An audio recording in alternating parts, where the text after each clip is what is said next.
The Speaker of the House says President Trump should delay his State of the Union address until after the partial government shutdown ends. Speaker Nancy Pelosi wrote to the president in his request on Wednesday. She cited security concerns amid the shutdown. CBS News Chief Washington correspondent Major Garrett reports. The letter from House Speaker Nancy Pelosi proposed delaying the January 29th address until the government reopens, citing security concerns because the Secret Service and other agencies have been hamstrung by furloughs. This is a very big deal. It is a special security event. Pelosi also suggested the president could submit the speech in writing. The White House had no comment, but the Department of Homeland Security said it could secure the event. A Pelosi spokesperson later said a furloughed DHS employee had, quote, expressed serious concerns that the department has insufficient staffing levels. What is the State of the Union? The government is closed because of President Trump.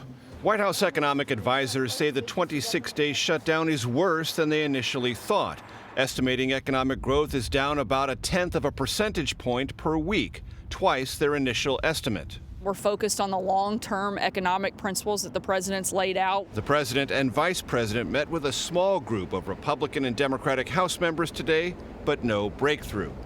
New Jersey Democrat Josh Gottheimer was in the meeting. We need to open the government and then actually sit at the table and get into these issues. Members of both parties have suggested reopening shuttered agencies on a temporary basis to give negotiators time. But the White House rejected that idea again today. If you got a better idea, do it. I don't think you're going to find any way forward with the government closed. And Major Garrett joins us now. Major, what else do we know about Wednesday's meeting between the president and House members? Well, I talked to one of them. We saw him in the piece, Josh Gottheimer from New Jersey. He said over and over again it was productive and constructive. I said, well, what did you do? I mean, did you find a way out? He said, no, we didn't find a way out. We just had a conversation. He was impressed that the president and the vice president were there, and that this is a way to try to build confidence that if the government is reopened, there are a sufficient number of lawmakers who would be willing to have serious talks with the White House about border security and/or funding.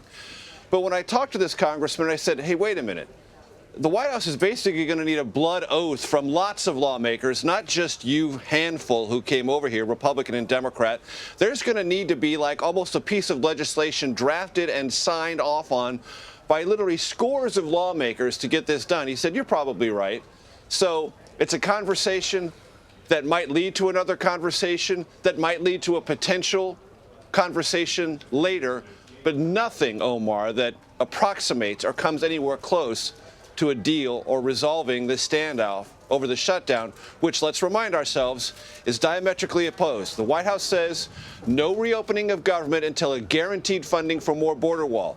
Democrats say no border wall funding of any kind until you reopen the government. That chasm today is just as large as it was yesterday. Well, did Speaker Pelosi's request to postpone the State of the Union address have any impact on the president's resolve in this standoff, or are we still in the same place? It doesn't appear to have any impact at all, and I don't have any reporting on it here from the White House because everyone's sort of been either trying to ignore that or pretending it doesn't matter. Also, my gut tells me there might be some research into a possible rally venue site for a State of the Union, though it wouldn't exactly be that. But I can imagine at least some here at the White House and some outside advisors sympathetic to the president might be suggesting take it on the road. You love to do that anyway. Is there any signs from the White House, or based on what you've seen from this administration, that they would actually postpone the State of the Union?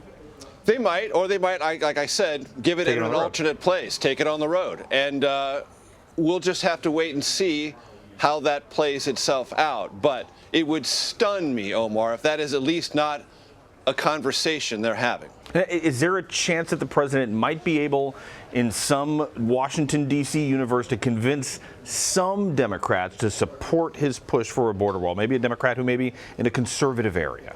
Well, let's look at possibly one of the people who might fit most neatly into that category you just described, Joe Manchin, West Virginia Democrat. Won re-election over the weekend, said, looks like the president's backed away as he did from invoking a national emergency and taking the money from existing but unspent Pentagon funds. What did Joe Manchin say? Not, this gives me the impetus to join the president's call for immediate border wall funding, but no to say, Mr. President, you're prolonging this shutdown artificially. You're setting unreasonable demands.